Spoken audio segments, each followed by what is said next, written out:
Hi, my name is Rico Robinson, and I'll be uploading this video in an effort to build a visual portfolio in an attempt to prove to recruiters and staff members alike that I have the skills that are listed in my resume. In this video, I'll be focusing on my malware analysis skill set, specifically static analysis. I'll be demonstrating the dissection of malware using an array of tools, including a heavily modified version of Windows 10 Delft Flare VM, which is a sandbox for malware analysis as well as detonation. Let me preface by saying I would like to keep this video as short as possible, so forgive me if it feels a bit rushed. But if you have any questions or if you want a more extensive presentation, please reach out to me for an interview. My contact information is in my resume. So what you see here is Flare VM. Let me disclaim that I try to do as much as possible before this video because my VM can be kind of slow at the worst times. So I took a lot of actions beforehand. Some of the programs I'm going to show you includes Commander, which is basically like a more extensive instance of Windows CMD, exe info, which breaks down a lot of metadata in a very small and concise window, as well as PE Viewer, which gives like a kind of a skeletal breakdown of the PE file header. The malware we're going to be examining is a generic Trojan made by my malware analysis instructor. He uploaded all his samples on a GitHub page for anybody to download and use their heart's content. So let's go ahead and get started. Let's not waste any further time. The first thing I did for Commander is that I did a cd command to the directory that houses the malware as seen here. And then I ran as SHA-256sum.exe. What this is going to do is extract the SHA-256 hash from the malware in question as seen here. Now, if you notice that the malware has a double extension, that's just used to disarm the malware and prevent any premature detonation. But getting back to it, you can see the SHA-256 right here. And then there's a MD5 variant of that command as well to give us the MD5 hash as well. Now, next we're going to run the floss command, which basically tries to extract as many strings as possible, both readable and human readable. Both readable and non-readable. Excuse me.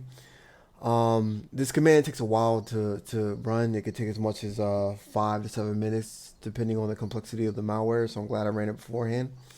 But as you can see here, we start with a portion of unreadable strings, and they slowly start to become readable here. You're going to see a lot of DLLs and APIs.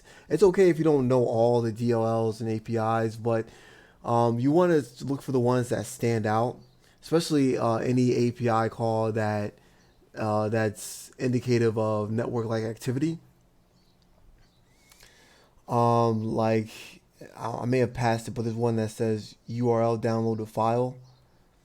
If you don't see it now, we'll definitely see it later. But that's a good indicator that that API call in particular downloads bits of data from the internet and saves to a file, which is a great functionality for malware to have. As you can see here, we have a readable string that's a directory that actually accesses one of the API calls subdirectory here. As you can see, download from URL is highlighted. Some other strings to look at, some of my favorites are basically network related strings. As you can see here, we have a cmd.exe, and then it says here ping.1.1.1. This is usually an indicator that is either trying to verify, the malware that is trying to verify connectivity or trying to establish it and use it as a C2C. We also see a couple of domains here. Now, these domains are, especially the second one, is actually the website of my malware analysis instructor. But in real life, you would definitely want to take note of these domains and look out for them on the dynamic analysis phase. And lastly, we have a directory here that's indicative of a file that might be created. During the dynamic analysis phase, you would want to see when this file is created and then also examine this file as well. Moving on, I want to check out another application that we have here. I must have got rid of it. Let's see, exe info. Yes, this is a great tool. It's called exe info PE, and this will basically give a more concise, compact layout of your data here. And what I like about this program, it gets right to the point. It will tell you, okay, the name of your file, the subsystem, and in this case, it's using a Win console instead of a GUI. It will tell you the offset, the first bytes, and it will tell you if your malware is, most importantly, it will tell you if your malware is unpacked or packed. Packed just means it's compressed or it's modified in a way to obfuscate from your average run-of-the-mill AV application. And malware authors will often do this to make it both hard to detect and hard to analyze. Uh, this program, and I'm not going to go out on a limb and say this will work 100% of the time because I haven't used it enough to verify that.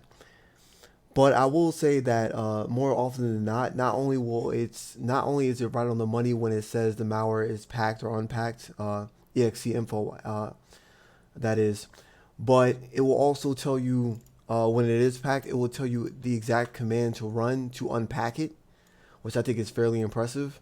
So this is a very small program that does so much on the analysis, the static analysis phase. It's one of my favorites for sure, and I plan to use it fairly often. The last program I want to show you is PE View or PE Viewer. It basically gives a skeletal breakdown of the PE file itself, which is broken down to two major sections, both the PE file header and then the section phase called sections. That's basically it basically consists of the meat and potatoes, or the data and the instructions of how the executable is ran. I'm not going to give a more detailed breakdown of how a PE file is divisioned because that's going to add a lot more to the runtime of this video. But basically, I want to go over a few sections real quick of what to look for.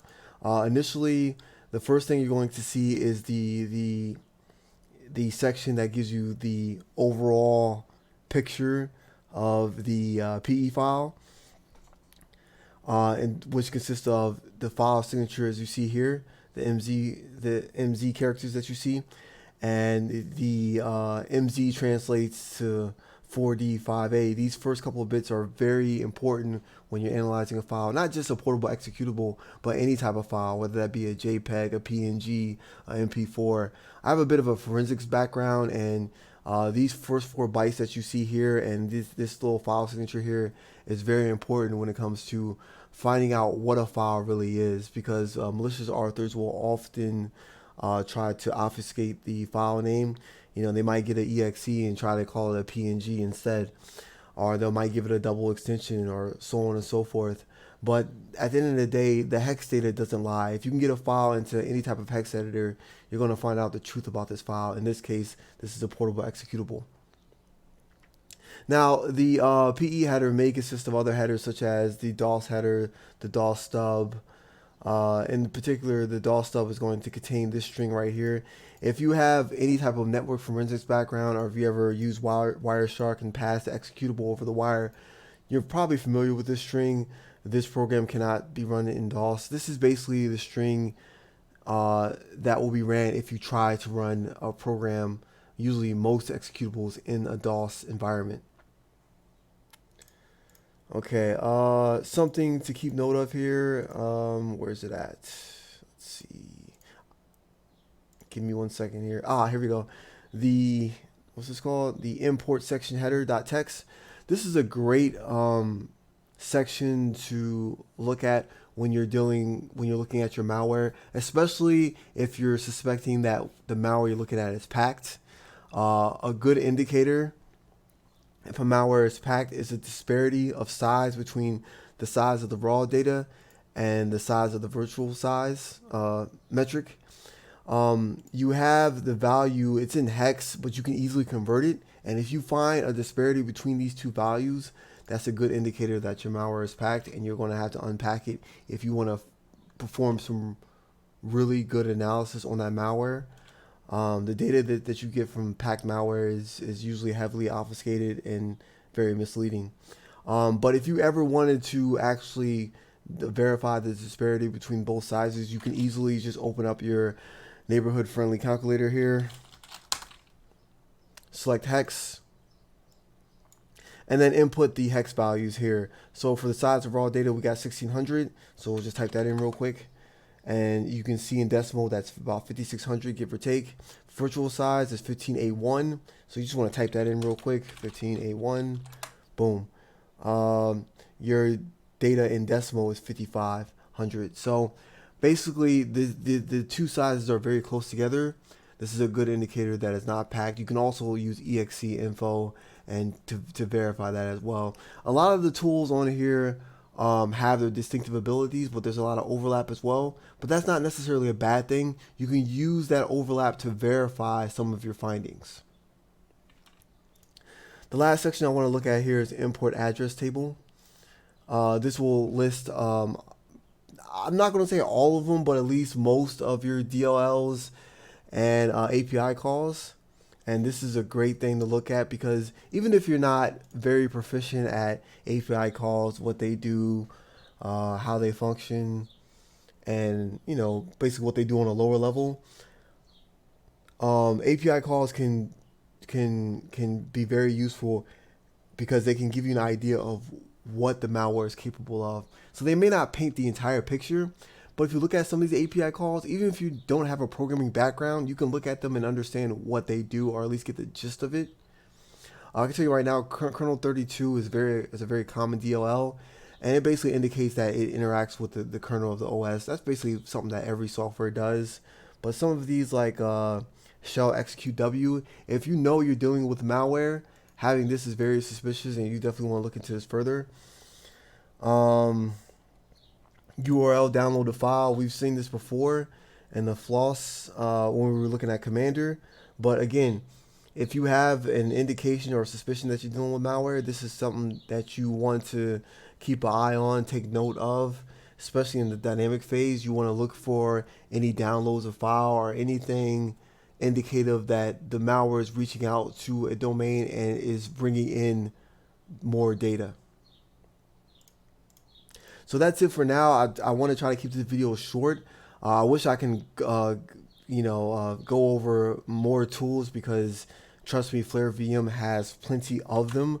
But I want to try to keep this short and concise. If you want a more extensive presentation, please reach out to me. I would love to bring my skills to the table, and I would love to at least have an interview and show you more what I can do. With that said, thank you for watching this video, and I hope you have a nice day.